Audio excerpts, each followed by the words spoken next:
Everyone thinks they're winning the money game, but no one's noticed the rules keep changing, and the referee owns the bank. You wake up, you work, you pay bills, and somewhere out there, a spreadsheet decides your fate.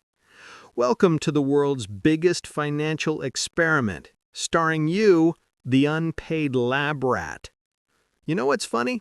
We built our entire civilization on IOUs. Not love, not trust, debt. From clay tablets in Mesopotamia to credit cards with cash back, humanity's greatest invention is basically a fancy promise to pay later. Kings used to forgive debts with holy rituals. Now we just call it quantitative easing and pretend it's science. The priests wore robes, the bankers wear suits. Same ceremony, different gods. Ever notice how debt always sounds noble when they do it? Economic stimulus, fiscal expansion. But when you do it, irresponsible spending? That's the trick, isn't it? They make you feel guilty for borrowing to survive while they borrow to rule. Let's be honest. Debt has always been humanity's favorite magic trick. We turn nothing into something, promise to pay later, and act shocked when later shows up wearing a baseball bat. Take Spain, the 16th century crypto bro of empires. They discovered oceans of gold in the Americas, literal mountains of shiny stuff, and somehow still managed to go bankrupt 4 times. How? Easy. The kings spent faster than they could loot. War here, cathedral there, maybe a golden bathtub for the royal ass. Priorities, you know? It was the first recorded case of too rich to think. The empire had all the treasure, but none of the math. Spain learned the hard way that even infinite gold can't save you from infinite ego. A few centuries later, Germany decided to try a new recipe for disaster. Print money like flyers. The 1920s, everyone's favorite decade unless you were German and hungry. To pay off war debts, they fired up the money printers until cash became wallpaper. You'd walk into a bakery with a wheelbarrow of notes, and by the time you left, the price had doubled. People started burning cash for warmth. It was cheaper than coal. And somewhere, an economist called it monetary stimulus. Cute term for watching your life savings turn into confetti. When money dies, trust dies with it. And when trust dies, well, certain angry men with mustaches start giving speeches. That's the true interest rate of bad debt. Political madness. Then came 2008, the modern masterpiece of stupidity. The financial world decided to see how many layers of debt could fit inside one another before physics intervened. Mortgages became bonds. Bonds became structured products. Then someone said, hey, let's insure those too. And suddenly we had debt squared, cubed, and deep-fried. It was like an orgy of spreadsheets, everyone pretending to be a genius because their Excel formulas didn't crash yet. Until they did. The whole house of cards imploded, and government stepped in with our money to save the clowns who caused it. The CEOs got bonuses, the public got lectures about personal responsibility. A $1 billion bailout for the banker, a foreclosure notice for the baker. The world called it a crisis. I call it a corporate group project where the lazy kid got an A. And here's the punchline. The through line, the eternal joke. Every time we borrow beyond reason, we think we're smarter than the last idiots. We call it innovation, globalization, or financial engineering. But it's just the same medieval ritual in a shinier temple. Spain drowned in gold. Germany drowned in paper. We're drowning in data and derivatives. Digital promises stacked on digital dreams, and each layer is another prayer that nobody ever asks for the bill. The faces change, kings, bankers, tech bros, but the sin is the same. borrowing today to buy comfort while outsourcing tomorrow to chaos. And the funny thing? It works! For a while, until the music stops and everyone realizes the chairs are missing again. Debt, my friend, isn't just money owed. It's history's way of reminding us that arrogance has compound interest, and the payment always comes due, usually when you're busy bragging about how rich you feel. The past wasn't a warning, it was a rehearsal. And congratulations, we nailed the encore. Debt today isn't a crisis, it's a lifestyle. Governments treat borrowing like Wi-Fi, invisible, essential, and no one knows who's paying for it. Every budget speech sounds like fan fiction. Deficits are investments. Growth is inclusive. Translation? We maxed the card again, folks. Corporations have evolved too. They don't build, they leverage. Borrow cheap, buy back shares, call it innovation. It's not capitalism anymore, it's karaoke. Everyone lip-syncing prosperity to someone else's loan. When it blows up, they restructure. New logo, same scam. Households, same addiction, smaller doses. 30-year mortgages, 5-year car loans, lifelong student debt. We call it adulthood. You're not earning money, you're financing your own captivity. Every buy now, pay later ad should really say cry later, and we still click buy now. Money itself has turned into pure vibe. Since we ditched gold in '71, the system runs entirely on mood swings and caffeine. Central banks tap a few keys, interest rates wiggle, and global markets either cheer or scream. When the rich panic, bailouts. When the poor panic, budget cuts. One group gets liquidity, the other gets lectures. Inflation, that's the quiet robbery they perform while apologizing. They call it price stability. You call it, why does milk cost rent? Every extra dollar you spend melts a slice of the government's debt.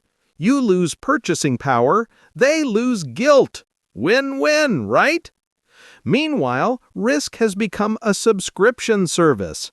They package it, trade it, insure it, then dump it on taxpayers when the beat stops. The economy's basically a hot potato tournament where the potato explodes every decade. But don't worry, we've got acronyms. A CDO here, an ESG there, sounds intelligent, burns the same.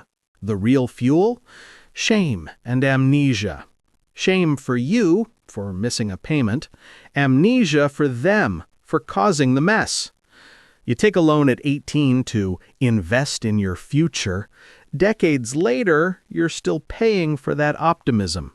Meanwhile, the institutions that sold you the dream call it empowerment. It's not empowerment, it's indentured enthusiasm. We've renamed insanity with fancy labels. Deficits are sustainable. Bailouts are stability operations. Printing money is quantitative easing. If you rename drowning aquatic resilience, do you breathe better? Exactly. And here's the cosmic joke. It still kinda works. Low rates made everyone feel brilliant. Prices soared, investors toasted, politicians bragged. Then the hangover. Inflation spiked, rates rose, and suddenly the interest bill looked like a war budget. Governments cut hospitals, corporations cut payroll, families cut meals. The architects cut ribbons at think tank conferences. Is there a way out? Sure. None that doesn't hurt. Inflation, restructuring, or default. Different flavors of the same broken promise. Pick the pain you prefer. So what do?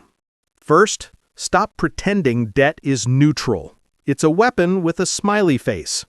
Second, own things that survive lies. Skills, tools, knowledge, stuff that doesn't vanish when a banker sneezes. Third, remember, the system only works if you stay half asleep. Ever felt rich on payday and poor by Tuesday? Ever watched "The economy is booming" while your rent eats your soul? Congratulations, you're living proof the experiment is still running. Here's the cruel joke, my friend. We didn't build an economy. We built a casino that calls itself a democracy. And the house always wins because the house prints the chips. You think you're working for money? Money's working you. Every hour you trade, every bill you pay, every swipe, every easy installment, you're not participating in the system. You are the collateral. Your time, your sweat, your quiet acceptance, that's the real currency. The banks don't want your savings, they want your rhythm. That monthly cycle, earn, spend, owe, repeat. Miss a beat, and you'll hear the hiss of penalties, fees, reminders. It's not finance, it's behavioral conditioning with better branding. The illusion is brilliant, though. The chains are invisible, the prison has Wi-Fi. They even let you pick the wallpaper. Mortgage, crypto, Tesla stock. Choose your leash color. And the genius part? They've made you proud of it. You post your house keys on Instagram, your degree on LinkedIn, your debt in silence. You call it progress, they call it ROI. This isn't dystopia. This is Tuesday. Now, look around. The system isn't failing, it's succeeding perfectly at what it was designed for, to keep the powerful liquid and the rest of us solvent enough not to riot. The game doesn't end with collapse, it ends when collapse becomes normal. And when it all resets, because it will, they'll call it reform. New currencies, new slogans, same playbook. Debt forgiven, memory erased, repeat. We'll clap, post hashtags, and pretend the next cycle will be different. It won't. Because debt isn't numbers on a screen, it's faith. And faith, once weaponized, never retires. So what's the moral of this comedy? That the world is broken? Nah, the world works fine. It's people who keep pretending it doesn't. We built a system that rewards shortcuts and punishes memory. The clever get richer, the tired get loans. Every crisis gets rebranded as opportunity. And somehow we still act shocked when history repeats, louder, dumber, and with better marketing. Here's the secret no textbook tells you. Debt is not the disease. It's the symptom of our denial. We borrow not because we need more, but because we can't stand what we already have. It's not economics. It's therapy with interest. And the system? It's not your enemy, it's your mirror. Every politician who lies, every banker who schemes, every app that whispers, "Pay later," they're just reflections of the part of us that wants to believe comfort is eternal.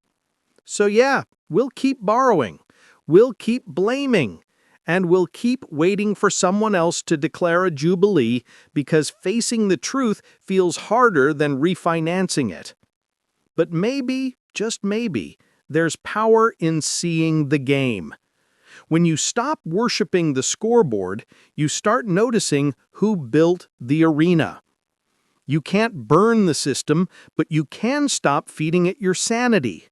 Save something real, your curiosity, your skills, your humor. Those compound faster than any stock. And remember, every empire falls, but sarcasm is eternal.